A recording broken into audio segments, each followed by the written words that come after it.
Fatty liver is completely reversible. So in this video, I'm going to show you how you can safely and quickly reverse it naturally. We'll go through everything you need to fix your liver step by step so you can start seeing results in weeks.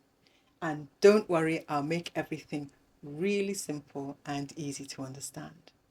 Before we go through the step-by-step process to reverse fatty liver, we need to know what actually causes it. First of all, when people find out they have fatty liver, they look for a quick fix. They'll look for some superfood, a fruit or vegetable or herb that will cure the fatty liver fast. These are mostly gimmicks. I'm not saying that these things are completely useless, but they don't fix the root cause of the fatty liver. If you have a leaking tap in your house, is it better to spend your money buying mops and buckets to get rid of the water? Or should you fix the tap and stop it from leaking in the first place? You might be told to go on a low-fat diet, to stop eating saturated fat like you find in meat, eggs and butter, that you should eat lean meat and chicken without the skin and drink fat-free milk and use plant oils.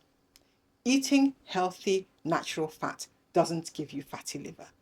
Healthy fat in your diet, in the food that you eat, does not automatically translate to having fat stored in your liver, even if you eat lots of it.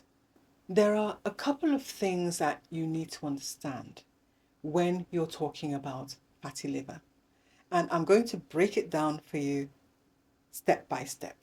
You can't talk about fatty liver without talking about blood sugar. First of all, there are lots of different types of sugar. The regular sugar, which is sucrose, which you put in your tea or coffee, is made up of 1 unit of glucose and 1 unit of fructose, which is another type of sugar. And these two are glued together. When you drink that tea or coffee, it goes into your stomach where that sugar will be pulled apart into glucose and fructose. The glucose will go into your blood and raise your blood glucose, which is what we call your blood sugar. We don't measure the fructose in your blood. Why am I emphasizing glucose and fructose so much? We'll come back to that later. When your blood glucose, that's your blood sugar, rises above a certain level, your pancreas releases a hormone called insulin. Insulin is basically a messenger, an errand boy. It travels to every part of your body through your blood. And it goes around knocking on doors, telling your cells to open up and mop up some of that excess glucose, that sugar, from your blood. If you're healthy and everything's normal, when insulin knocks, the cells listen, they open up and they take some of that sugar out of your blood and into the cell, and your blood sugar comes down. Over time, as you get older, a little fatter, and as you keep bombarding your body with glucose day in, day out, your cells become stuffed and uncomfortable. You know the feeling you have when you've had too much to eat and you literally can't eat another bite? Just like that. Now when you eat and your blood glucose goes up, insulin comes along and knocks on the door, telling the cells to open up and remove some of that sugar from the blood. And the cells are like, no, thank you, we're full, we're fine, we don't need any glucose, take it elsewhere. And they refuse to open their doors. And the sugar in your blood remains high. So this is where we talk about insulin resistance. If insulin knocks on the door, talks to your cells and they listen and they open up, that means that your cells are responsive to insulin. They're sensitive to insulin. But if insulin knocks and the cells don't listen and they don't open up, that means that they become stubborn. They've become insulin resistant. If your cells aren't removing this glucose, this sugar from your blood, what happens? It goes and it attaches to everything in your body. It goes to your eyes and attaches there to cause blindness. It will attach to your skin and make you look older. It creates a wonderful environment for germs to grow, so your wounds will refuse to heal and become infected. It affects your heart, your kidneys, your sexual function, everything. So you don't want a lot of sugar in your blood. When your pancreas senses that your blood sugar is still high, what does it do? It sends out reinforcements. It produces and releases more insulin, essentially to force these cells to open up and remove the sugar from your blood. And your blood sugar comes back down to normal. This works for a while, but then the cells mount a rebellion. They become more resistant, and your pancreas produces even more insulin, and it keeps escalating like that until eventually your pancreas can't produce enough insulin to force the cells to remove the sugar from your blood. Then and only then your blood sugar starts to go up. So you can have a normal fasting blood sugar while you have high insulin resistance and high insulin levels. Your liver is one of these organs in your body that becomes insulin resistant. So it stores fat inside itself and it pushes sugar into the blood when it's not supposed to. You can actually see and measure some of these signs of insulin resistance in the body, and they include high blood pressure, high blood sugar, high triglycerides, low HDL cholesterol, and a large waist circumference. Your waist circumference should be less than half your height. So if you have 3 or more of these problems, then you have what we call metabolic syndrome, which means that you have a higher risk of having diabetes, heart disease, or a stroke. When your cells under your skin become insulin resistant, they can't take in any more fat, and instead they start spilling fat into the blood. If your body can't store fat under your skin, then it has to find new places to store this fat. So it stores it in your tummy, around your intestines, in your pancreas, in your muscles, and in your liver. This fat that's stored in your tummy, around your intestines, is a big problem because it releases chemicals that go directly to your liver through your blood. These chemicals harm your liver and cause inflammation and stop your liver from working properly. Another important cause of fatty liver is a kind of sugar called fructose. Remember we saw earlier that regular sugar that you put in your tea or coffee is half fructose and half glucose. Fructose is also called fruit sugar because that's what gives fruit its sweet taste. When you eat a lot of fructose, it goes to your liver where it's turned into fat, and this fat gets trapped in your liver. Fructose also produces chemicals that damage your liver cells, and the harmful effects of fructose are about 7 times more than what you get with glucose. The effect of fructose depends on how much of it is coming into your liver at any given time. So if you have small amounts coming in gradually over time, your liver can handle that. But when you're eating and drinking lots of fructose, that's going to cause problems for your liver. How do you know that you have non-alcoholic fatty liver disease? Fatty liver is a silent disease, and most people who have it don't have any obvious signs, and it's usually discovered when you visit your doctor for a routine checkup or for some other medical problem. If you do have symptoms, it will be in the later stages, and you might have loss of appetite, nausea and vomiting, fatigue, weight loss, and a dull aching pain in the upper right part of your tummy. You may also do some lab tests which will show high levels of alanine transaminase in the blood, which will suggest that your liver is in trouble. Ideally, your alanine transaminase should be less than 25 international units per litre if you're Caucasian, and less than 20 if you're of African descent. Though a lot of labs will give you 40 international units as the upper limit of normal, which is on the high side. With an ultrasound scan, you can actually see how much fat is in the liver. So there are 3 steps you need to take to reverse fatty liver naturally. I prepared a short 1-page PDF document for you explaining all the steps so you can easily remind yourself whenever you need to. The link to that is in the description. So first of all, you need to stop poisoning your liver. Most of the things that are damaging your liver are things that you're putting into your mouth. Alcohol. First, even if you drink moderate amounts of alcohol, you need to stop. Alcohol on its own is poisonous to your liver and causes fatty liver. So if you're drinking alcohol when you have a fatty liver, you're just making everything worse. Next is sugar. You need to remove as much sugar from your diet as possible. A few years ago, a study was done on obese children. Cutting down on the sugar they were eating had these effects.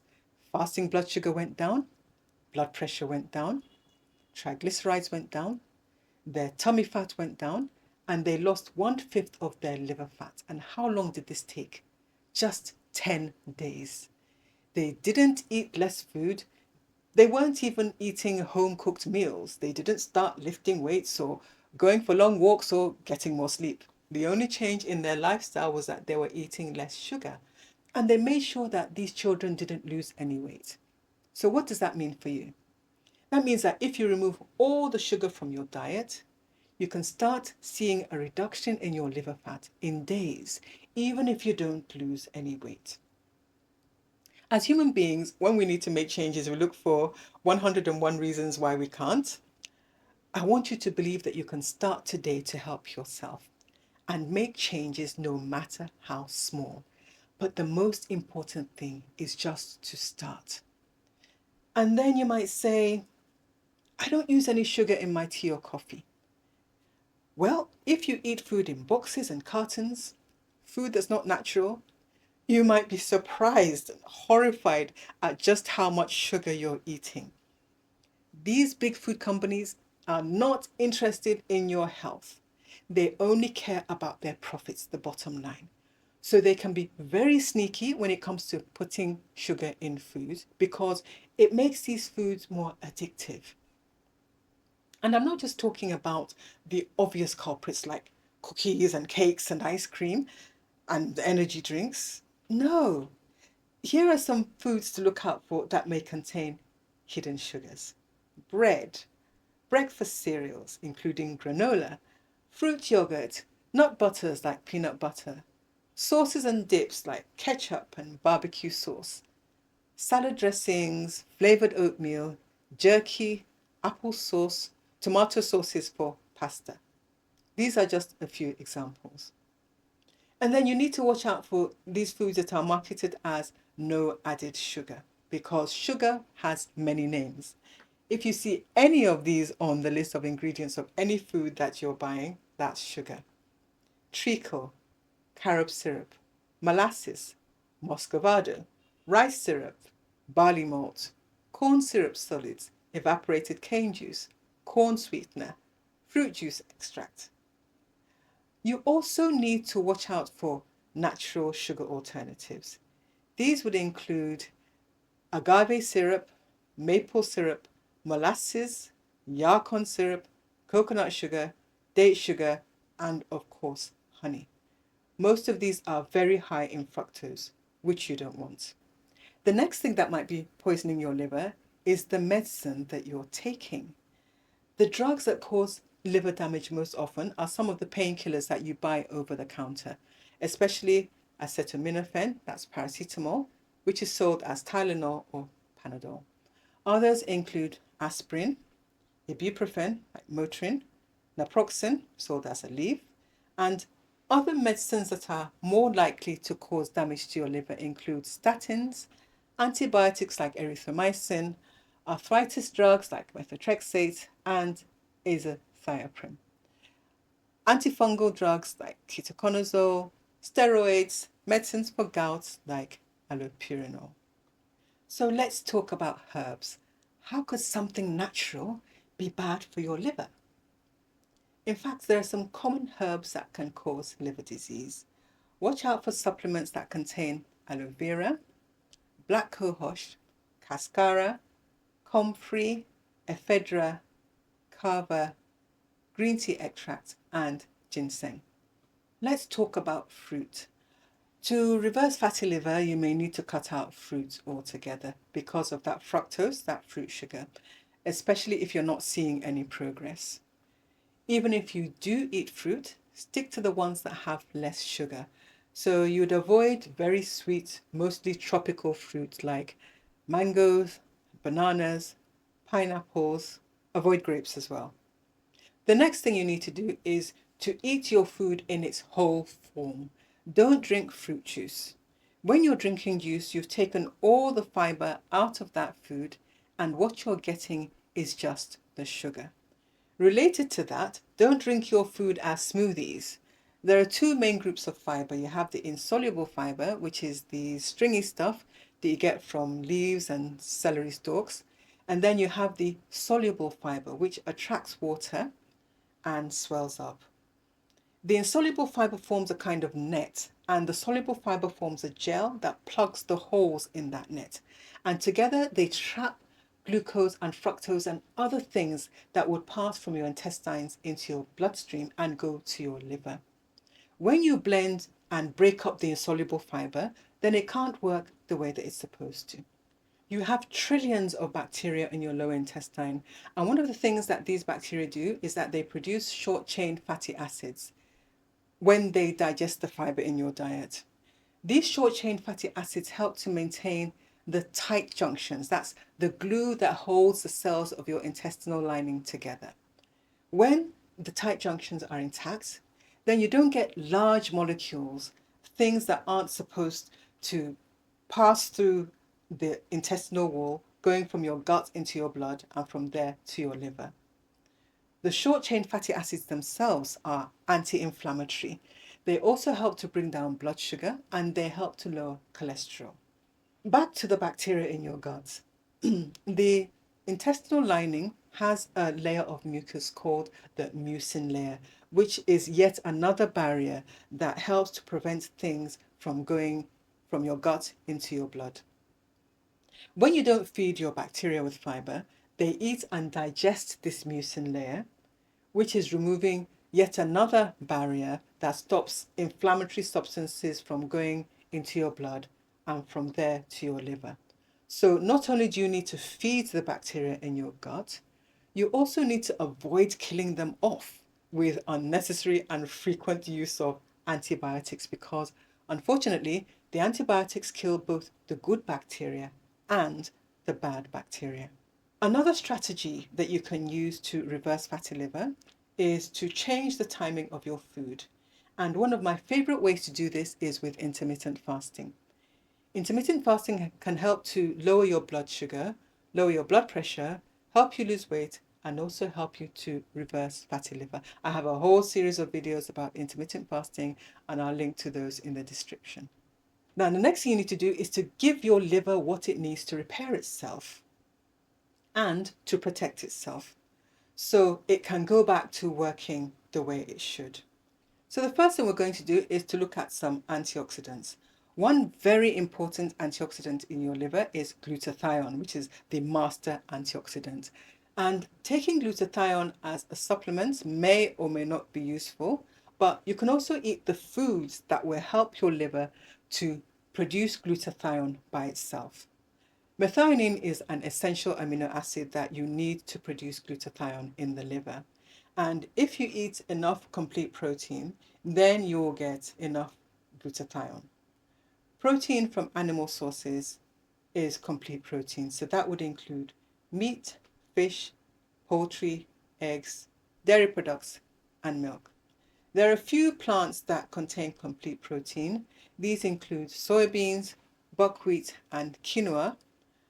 But there are other vegetables that contain lots of methionine that your body can use to make glutathione. These include broccoli, spinach, onions, and garlic. The supplement N-acetylcysteine can help to regenerate glutathione in the liver. Other antioxidants like vitamin C and vitamin E can also help to improve liver function. You also need to make sure that you're getting enough B vitamins, especially vitamin B1 and vitamin B6. And another supplement that can help to improve liver function is milk thistle. The concentrated extract of milk thistle is called silymarin, and this is also available to buy as a supplement. And it's been shown that silymarin can have very powerful effects when it comes to improving liver function. In the earlier stages of fatty liver, the condition is reversible with lifestyle changes. However, as it progresses, it becomes more difficult to reverse it. And don't forget, you can download a PDF of all the steps to reverse fatty liver in the description below.